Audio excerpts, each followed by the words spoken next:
Oh. Okay, can you please tell me if it's working out? Because I'm always not exactly sure. Yes, it's working. Great. Yeah, it's working, Leonard. Amazing. So I will try to keep it short. So first, LCOYs. This is a map from 2018. We had 20 LCOYs, and the general idea of LCOYs is that you broaden the participation in YOUNGO. I mean, you can of course have throughout the year participation in YOUNGO via online channels, so like the email chat and also the Facebook groups, but participation, really physical participation, often just happens at UN summits, especially during the COY and during the COP. And LCOYs allow for much broader participation. I think this, like last year, we had around 2,000 people, maybe even 3,000, don't know the exact numbers, engaging in LCOYs. So this is a much broader participation. It's much more reaching out to the communities, to people who can't travel to the COY, who can't travel that far. So it's an immense potential to broaden the participation.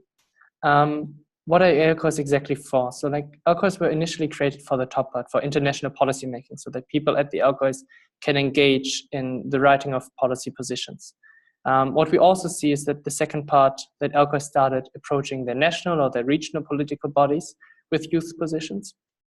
But a main thing that is really happening that I observed throughout the years, that LCOYs do a lot of empowerment, so that they strengthen young people to take climate action. On the first part, the basic idea is that YOUNGO, especially at the COY, develops youth positions that are given to the COP. But through the LCOYs, young people can participate, can engage in these topics that are discussed at the COP, feed this into the COY, and then from there it is given to the COP. However, this is an extremely difficult process, as you can imagine. Like all these positions from the LCOYs, they need to be communicated to the COY and to the different working groups of YOUNGO. The LCOYs, they need to incorporate this process into their planning. This is something that we saw last year, that a lot of LCOY organizers, including we here in the Netherlands, struggled a lot to adapt this process that needed to be coordinated throughout the world into our planning process, because we had our planning and it's difficult to change that throughout the year. It needs a lot of international coordination, and especially within YOUNGO that doesn't have funding, where communication is not always very fast and effective, it's really difficult to coordinate this. And then there are, of course, a lot of different interests on what topics you want to focus on in the different LCOYs in different countries. So frankly, so far, this process that you see here hasn't really worked out so well. Like last year at the COP, at the COY, we saw that the LCOY positions didn't really, weren't really considered by the COY and weren't really fed into the COP. Again, it's a really difficult process, but like in this year with the LCOY working group, we want to continue experimenting with ways how LCOYs can actually effectively feed into the COP, because this could be, it has a lot of potential. Like 3,000, 4,000 young people who are not necessarily experts in politics could potentially feed into the COP and actually give youth a voice that has much more legitimacy. Then the second point, LCOYs feed in their country youth positions to the national government. Unfortunately, Delphine isn't here, but she sent me a policy position that they wrote at the LCOY in Kenya last year that they gave to the national government. And again, this has immense potential, because these positions, if the LCOYs are very inclusive and have young people from around the country with very different backgrounds, they can actually stand for the position of youth with a lot of legitimacy. So this has a lot of potential. And then the third point, LCOYs can do empowerment. They can bring young people from around the country together to educate them about what climate change actually is. They can train them, they can do something like argumentation workshops, something that is planned in an LCOY that I know about, and that's planned in Germany, doing argumentation workshops, for example, to train them being active with climate change. They can create a national network, something that Luz from Argentina told me about, where they brought together 300 young people from around the country and brought them together in one place for 3 days to network and to create really a national network, which is very powerful. They can start collective campaigns. Sid, you told me something about this, that you actually start some projects during the LCOYs. They can create visibility. So something that we did here in the Netherlands at the LCOY, where we presented best practices. So we collected, I think, 12 best practices of youth action and tried to spread it in different news channels with other LCOY organizers at the COY a bit. So making youth action visible so that we create this sense of momentum. And then also something that hasn't really happened so far is that they can create an international network. Something that we would like to try out, for example, here in Europe, is having LCOYs being organized in maybe 6-7 countries, and then connecting these conferences to each other, and this way also allowing young people to connect to each other, which is also a form of empowerment.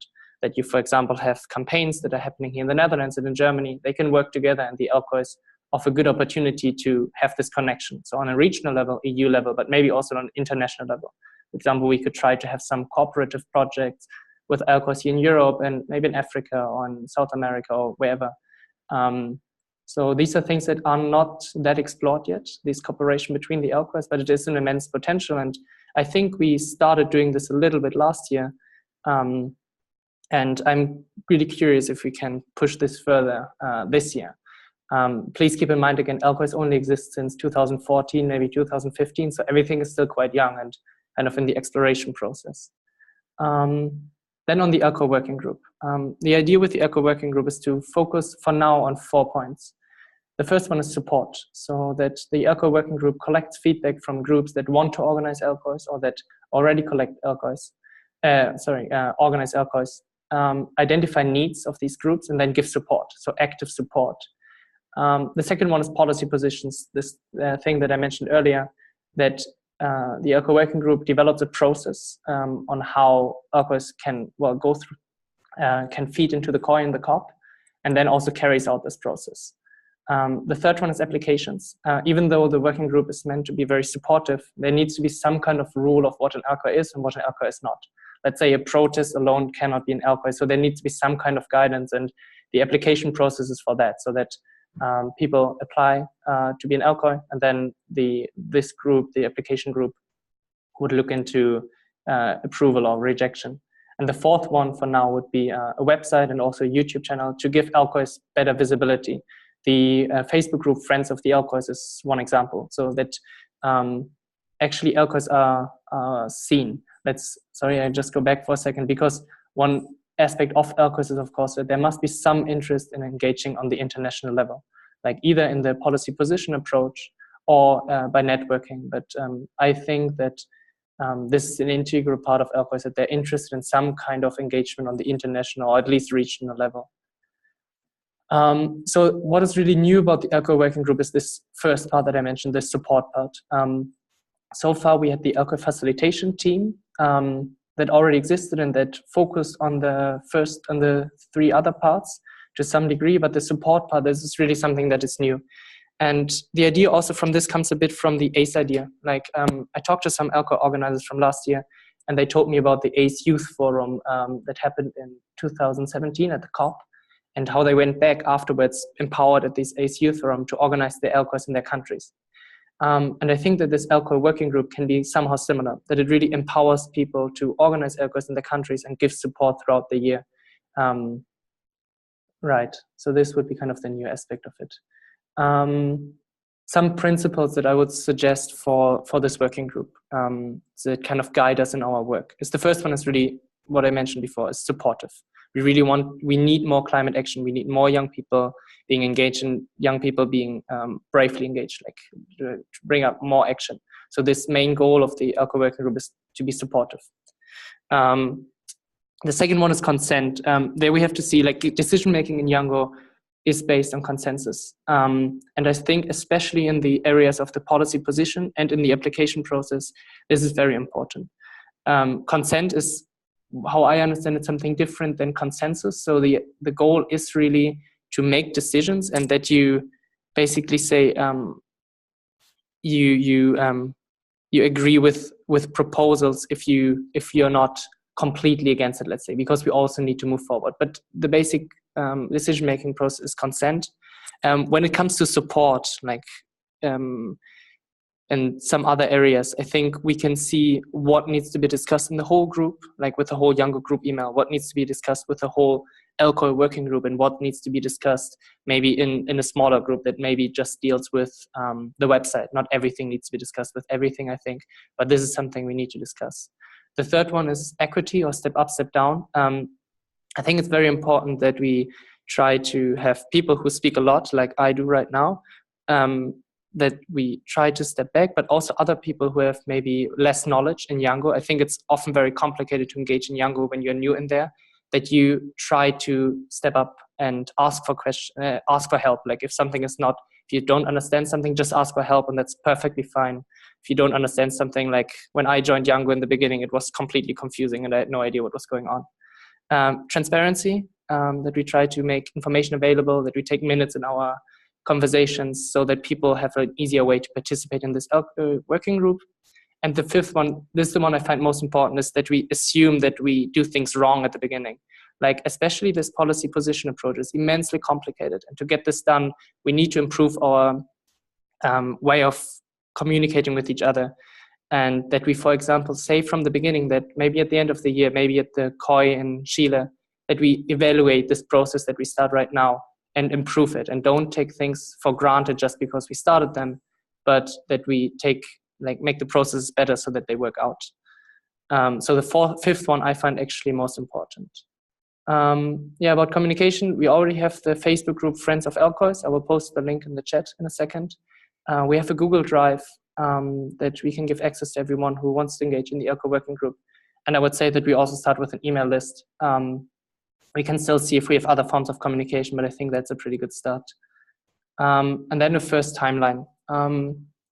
This is something we discussed at the COY in Katowice, but also in previous conversations with other LCOY organizers, that we would make videos that explain what are LCOYs and what is the LCOY working group. So basically this video that I'm showing you now, something like this. And then really show people that there is this opportunity of organizing LCOYs, taking it kind of out of this YOUNGO email list that is accessible to people who already know YOUNGO, but to really publish it, maybe on YouTube, maybe on a website, maybe on other channels, to encourage people to organize these conferences and also to engage in this working group. And then the second kind of important point would be then like 15th of March, I would propose that we open applications for people to organize LCOYs so that they still have enough time to actually organize this conference, which would always take place around autumn, so close to the COP. And then the idea is that we have two other things published at the same time. The basic approach for the policy positions, so that the LCOYs can already know how they approximately at least incorporate this process into their organization phase. And the second thing is publish an LCOY toolkit. So this is a major task that we thought of for the support work, like for the support aspect of this working group, to publish toolkits. So maybe a set of videos or a set of documents in which certain ways of engagement are shared. So basically exchanging best practices. And we have some people in this working group, in this call, who already know a lot about LCOYs.